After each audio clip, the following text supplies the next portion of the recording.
Já de João, capítulo 20, versículo 14. Todos já sabemos. Amém. Tendo dito isto, voltou-se para trás e viu Jesus em pé, mas não sabia que era Jesus. E disse-lhe Jesus: mulher, por quê? Quem busca?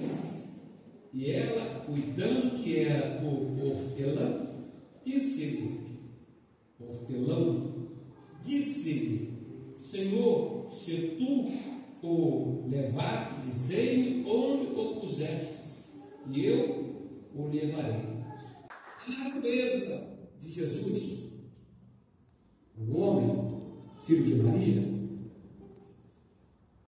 viveu nesse mundo como um homem natural. Ele comia, ele bebia. Como homem ele se cansava. Como homem ele ele sentia dores da traição, das apunhaladas. Como homem, o Senhor Jesus Cristo sentia desejos, paixões. E é nisto, como homem e não como Deus, é que ele vai vencer o pecado. Ele não vence o pecado como Deus, mas ele vence o pecado como homem, até mesmo para que ele pudesse nos deixar legado. Como Deus, Jesus andou por sobre as águas. Ele venceu a lei da natureza. Ele andou por cima das águas. Como Deus, ele ordenou o vento e o mar que se aquietasse. Como Deus, ele ressuscitou Lázaro 4 dias morto. Mas como homem, ele se cansou e dormiu, deitou a polpa do barco. Mas como Deus, ele levanta e diz para os seus discípulos: porque vocês estão com medo, homem de pouca fé, e ordena a tempestade para que se acalmasse, e houve bonança. Como homem, o Senhor Jesus Cristo sofreu, irmãos, as chicotadas que ele tomou nas costas. Como homem, Jesus sofreu quando foi negado por Pedro 3 vezes. Como homem, ele sofreu quando foi traído pelos seus discípulos, o seu companheiro, e vendido, traído por 30 moedas. Como homem, o Senhor Jesus Cristo foi levado para o deserto para ser tentado por Satanás. Porque aquele que foi ali para a cruz, não foi Deus que foi para a cruz. Quem foi para a cruz foi Jesus, o Filho de Maria. Jesus, porque como que um homem poderia crucificar um Deus, matar um Deus? Não seria Deus. Então, quem eles levaram para a cruz foi Jesus. Foi Jesus. Deus que se fez em forma de homem. Como narra o apóstolo Paulo na carta aos Filipenses, no capítulo de número 2, no versículo 6. Porque sendo ele em forma de Deus, não teve por soberba ser igual a Deus, mas aniquilou-se a si mesmo, se fez em forma de homem, e se fez em forma de servo, semelhante aos homens, que deixou ser levado para a morte. E perceba, se deixou ser levado. Quando chega no monte de Getsêmani para prender Jesus, porque era noite, era escuro, não tinha iluminação naquele lugar. E eles não sabiam exatamente quem era Jesus. E quando eles pegam o outro, Jesus fala: deixai-vos, eis aqui quem vocês procuram. Ele se entregou. E Jesus se entregou por amor de mim e por amor de você. O último sinal que nós vamos ver Jesus operar é quando Pedro, ele corta a orelha do soldado da guarda dos fariseus. Não era soldado da guarda romana, não, era soldado da guarda dos fariseus. Ele tinha uma guarda pessoal, tinha os fariseus. Pedro corta a orelha do soldado mal da guarda dos fariseus. Jesus pega a orelha, coloca no lugar e diz para Pedro: guarda a tua espada, porque aquele que fere com ferro, Pedro, também será ferido. E ali a orelha do Senhor é colocada no lugar. Agora perceba, até ali, até aquele instante, Jesus ainda tinha a companhia do Pai, a presença do Pai com ele. Mas quando nós olhamos para a cruz do Calvário, nós vemos Jesus dizer: Deus meu, por que tu me desamparaste? Porque ele já não sentia mais a presença do Pai com ele. E por que Jesus não sentia mais a presença do Pai com ele? Porque a palavra de Deus vai dizer que Deus, ele não tem parte com o pecado, não conhece pecado, e naquele momento Jesus estava levando sobre si o pecado, a maldade, a iniquidade de todos nós. Isaías 53:4. Verdadeiramente ele levou sobre si todas as nossas enfermidades, tomou sobre si todas as nossas dores. Ferido de Deus foi oprimido, mas ele foi ferido por causa das nossas transgressões, moído por causa das nossas iniquidades. O pecado que nos traz a paz estava sobre ele, e por suas pisaduras nós fomos sarados. No versículo 7, Isaías diz: nós andávamos como ovelhas espalhadas pelo mundo, perdidos como ovelha que não tem pastor, mas Deus fez cair sobre ele o pecado de todos nós. Como uma ovelha muda perante os seus tosqueadores, como um cordeiro diante dos seus matadores, mas ele não abriu a sua boca, ele foi calado, ele se entregou, ele simplesmente se entregou por amor de mim e por amor de você. Nós precisamos ouvir essas coisas, porque nós precisamos entender o tamanho do amor que Cristo teve e tem por nós, porque às vezes por muito menos você quer desistir dele,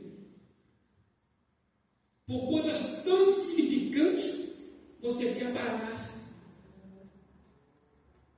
Veja que o inimigo te setar, dizendo que você não é nada, que você não é ninguém, que você não tem importância nenhuma. Como assim? Depois de tudo que ele fez por você, depois de tudo aquilo que ele passou por você,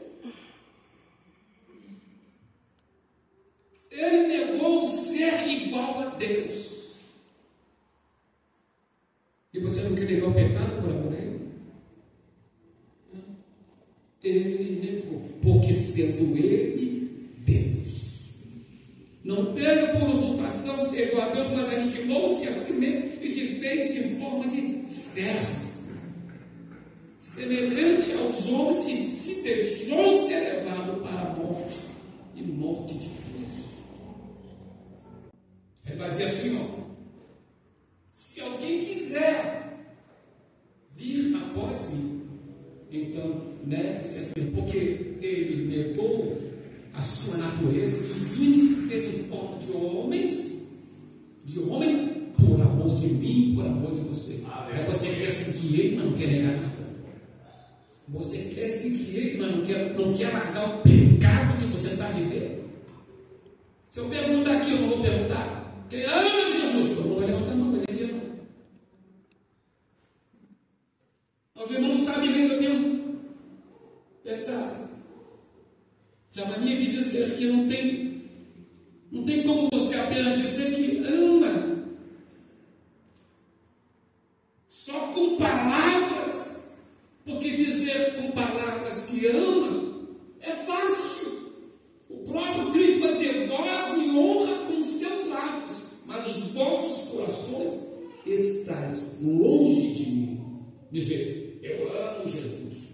Tá, você ama ele? Por que tu não larga o pecado? Porque o profeta Isaías, eu vou estar sempre falando de Isaías, que nós estamos falando sobre a crucificação, a ressurreição, não tem como, tem que ir para Isaías, porque o próprio Jesus, quando foi falar, quando ele abriu a boca para falar, ele citava o que a Escritura se falava dele. O profeta Isaías, em Isaías 59, no versículo de número 2, vai dizer assim: mas as vossas transgressões e o vosso pecado vai separação entre vós e o vosso Deus, para que vós não ouçam. O pecado faz separação entre o homem e Deus.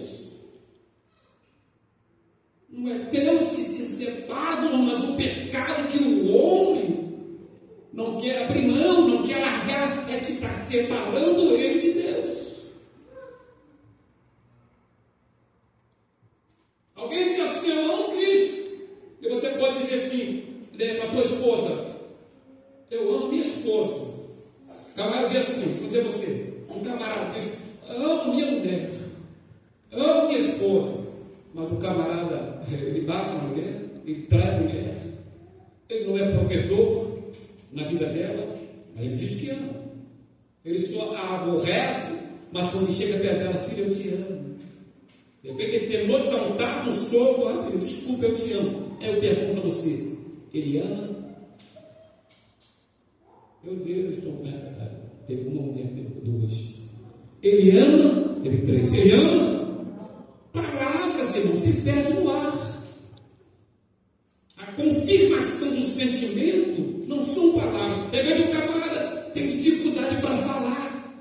Sim, às vezes o cara tem camarada que tem dificuldade para falar para a mulher dele: filha, eu te amo. Mas ela consegue ver, ouvir em alta voz, dizendo que ama ela, pelas obras, pelas atitudes que ele tem com ela, pelo cuidado que ele tem com ela. Ela consegue ver esse amor.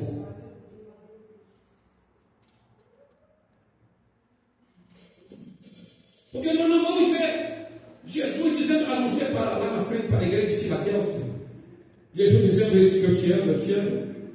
Mas ele vai dizer lá na frente, depois que já morreu, ressuscitou, já está em glória, dizer: Filadélfia, eu te amo.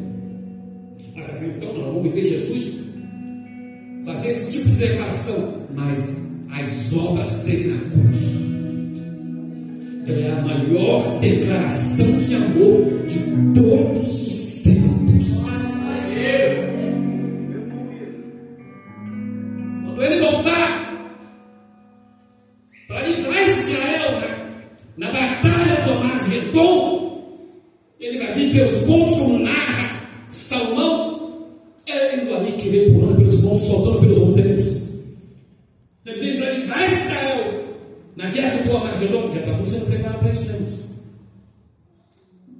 O rio já secou, a Rússia está se aliando com a China, com a Síria, tudo preparado para vir para a batalha do Armagedon. E com o sopro da sua narina, ele vai livrar Israel do exército poderoso que estava cercando Israel. E eles vão perguntar para ele: quem é você? Porque os judeus estão esperando a vinda do Cristo. Eles estão esperando a vinda do Cristo. Eles não reconhecem Jesus como Cristo. Eles estão esperando a vinda do Cristo. Não reconhecem Jesus como o Cristo, o Filho de Deus, como o menino que nos nasceu, o Filho que se nos deu. Jesus vai mostrar para eles a maior declaração de todos os tempos. Nós perguntamos: quem é você? E que marcas são essas nas suas mãos? Essas marcas são as feridas que eu fui ferido na casa dos meus irmãos. Jesus vai responder com as obras esse amor. Porque está lá esse pé. Alguém diz assim: eu creio. Mas Tiago vai dizer que a fé sem as obras é morta. Paulo vai dizer para Timóteo: porque eu estou certo, não, a fé que estava na sua Eunice, na sua mãe Lóide, é a mesma fé que habita em ti, uma fé não fingida, mas uma fé verdadeira.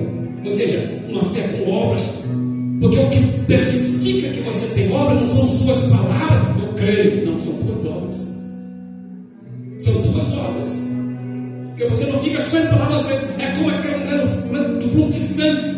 Creio que se eu tocar, serei curado. Ela falou e ela exercitou a fé dela em obras. Ela foi lá e tocou.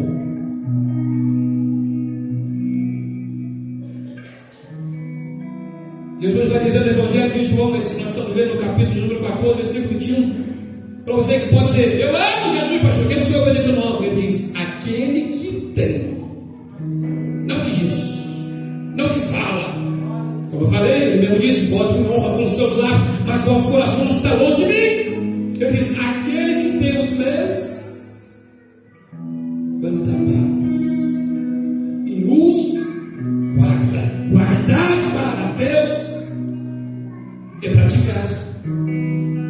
Guardar para Deus é colocar em prática, é dizer o que está escrito, ou procurar entender o que está escrito. Aquele que tem os meus mandamentos e os guarda. Ele diz, estes, não sou eu que digo, é Jesus que falou, esse é o que me ama, e o que me ama será amado por meu Pai, e eu também o amarei, e me manifestarei, me revelarei, me mostrarei a Ele. Porque, meu querido, minha querida, a maior esperança da igreja não é ir para o céu. Não. A maior esperança da igreja não é ir para o céu. A maior esperança da igreja é Jesus. É ver Jesus, é encontrar com Jesus. Porque não há, seja lá no céu, ou seja aqui na terra, se Jesus está lá, amém. Mas se Ele está aqui, amém. Porque a maior esperança da igreja não é o céu, é ver Jesus, é ver Jesus, é estar com Jesus. Evangelho de João, capítulo 14, versículo 1, tudo o vosso coração, mas crentes em Deus. E crentes também em mim, porque na casa do meu Pai muitas moradas, se eu for assim, não vou acreditar, depois eu vou preparar um lugar. E se eu for, eu voltarei, eu também estarei, e vos levarei para mim mesmo, para que onde eu estiver, aonde eu estiver, estejais vós também. A esperança da igreja está com Jesus, onde Jesus está, para que onde eu estiver, estejais vós também. Aqui João capítulo 14, versículo 6, ele vai dizer, eu sou o caminho, eu sou a verdade, eu sou a vida, e ninguém vem ao Pai, a não ser por mim. A maior esperança da igreja é ver Jesus. Não é ver Paulo, Tiago, João, nem Moisés, nem Abraão, mas é ver Jesus. Porque esta foi a esperança de Paulo, Tiago, de João, de Pedro, de Davi, de Moisés, de Elias. Ver o Senhor. Ver o Senhor. Esta é a esperança da igreja. Ver o Senhor. Só que para que isso acontecesse, ele deveria morrer. Ele deveria morrer. Para que nós pudéssemos estar onde ele está, ele deveria morrer. E ele se deixou ser levado para a morte. E para a morte cruz. Por quê? Por amor de mim, por amor de você. Que conversa é essa que você não vai aguentar? Que negócio é esse? Eu vou parar. Para com isso. Como é que é parar? Depois de tudo que ele passou por você, você está pensando em parar, pensando em desistir, largar Jesus. E ele está dizendo para você, eu peguei a minha cruz. Eu peguei a minha cruz. Pega a sua. Pega a sua. Pedro negou Jesus 3 vezes. Agora Pedro vai ter que provar que ama Jesus. E Jesus vai se encontrar com Pedro depois de ter ressuscitado e dizer, Pedro, tu me amas? Tu me amas, Pedro? Tu me amas, Pedro? Entendeu? Jesus está falando com alguém que tu me amas. Pedro, tu me amas.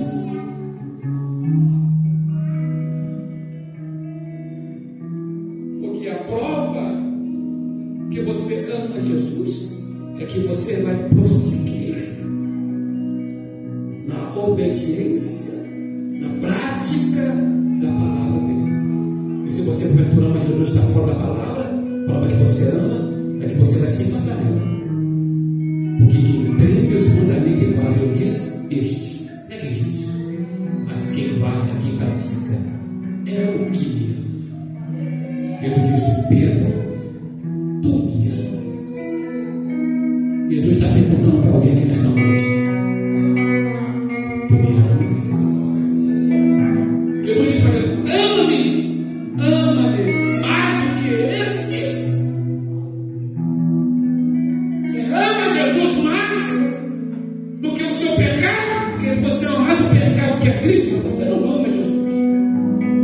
Então são só palavras. Ama Jesus mais do que a bebida que você bebe? Ama Jesus mais do que o teu trabalho, do que o teu carro, do que a tua casa? Ama Jesus mais do que a sua fornicação, o teu adultério, do que a sua bebida? O primeiro mandamento é esse: amarás o Senhor teu Deus, acima de todas as coisas. Amarás o Senhor teu Deus de todo o teu coração, pensamento e alma. Até quando? Ou até quando? Até onde vai o seu amor por Jesus? Até onde vai o seu amor por Jesus? Pedro, tu me amas.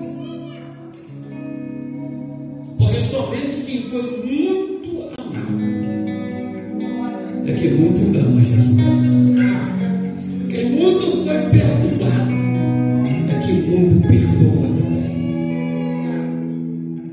Jesus foi crucificado. No terceiro dia, Maria Madalena, aquela mulher que foi muito amada, muito perdoada, ela vai até o sepulcro, caminhando para encerrar, ela vai até o sepulcro, para fazer o quê? Para mudar o corpo, para perfumar o corpo. E quando ela chega lá, e ela olha, a pedra está removida. E não era fácil para mover aquela pedra. A pedra estava removida. E ela fica desesperada. E ela entra lá dentro e não vê o corpo, só vê os lenços, os lençóis no chão. E ela vê 12 narões de branco. E ela pergunta: aonde vocês puseram o corpo do meu mestre? Ele disse para ela: por que você está chorando? Por que procuras tu aquele que vive dentre os mortos? Quando ela se vira e ela olha para trás, ela vê um homem que era Jesus, mas ela não consegue reconhecer. Ela estava tão desesperada, tomada pela emoção de tristeza, que não tem encontrado o corpo do mestre. E ela vira para o próprio Jesus e diz para ele: onde tu colocaste o corpo do meu mestre? E Jesus vira, olha para ela e diz: Maria. Por que você chora? Naquele instante, irmãos, estava viva a esperança da igreja. A esperança da igreja estava se revelando viva para Maria. Maria, por que você chora? Por que você chora? Está chorando pelo que é? Porque se Jesus vive, a esperança está viva. Por é que possa parecer a tua situação, mas ele vive. Por é que possa ser o teu problema, ele está vivo, ele vive. Maria, por que você chora? Quando ele ia a caminho da cidade de Emaús, com os 12 discípulos, e ele está lá ao ser da morte de Jesus, já no terceiro dia. com eles no caminho, diz: mas esse mesmo Jesus não falou para vocês que ele deveria parecer que no terceiro dia ele havia de ressuscitar? Mas ele se fez como que se ocultasse, de maneira que eles não conheceram, não conseguiram reconhecer. E quando chegam em sua casa local, onde eles iam pousar, eles convidam ele para entrar, para cear com eles. E ele até então não conhecia o que era Jesus, mas a Bíblia diz que no partido, o que significa o partido pão? Fala-se de comunhão. É na comunhão que nós conseguimos ver Jesus, reconhecer quem é Jesus. No partido pão. Sabe que muitas vezes você está na igreja e não consegue ver Jesus, não consegue ver outra vida nova, porque você precisa estar em comunhão com o Senhor. Porque no partido pão, os olhos deles foram abertos e eles reconheceram que era Jesus, e na mesma hora disseram para o outro: porventura não nos ardia o coração enquanto este nos abria as escrituras, e voltaram correndo para Jerusalém. E bateram na porta do cenário onde estavam os discípulos, e eles com medo, eles disseram: somos nós, abre a porta. E eles abriram a porta, e quando abriram a porta, eles já estavam dizendo: ressuscitou.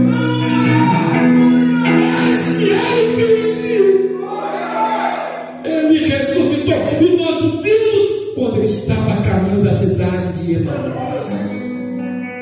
Quantos creem que a nossa esperança está viva? Fique de pé. Fique de pé.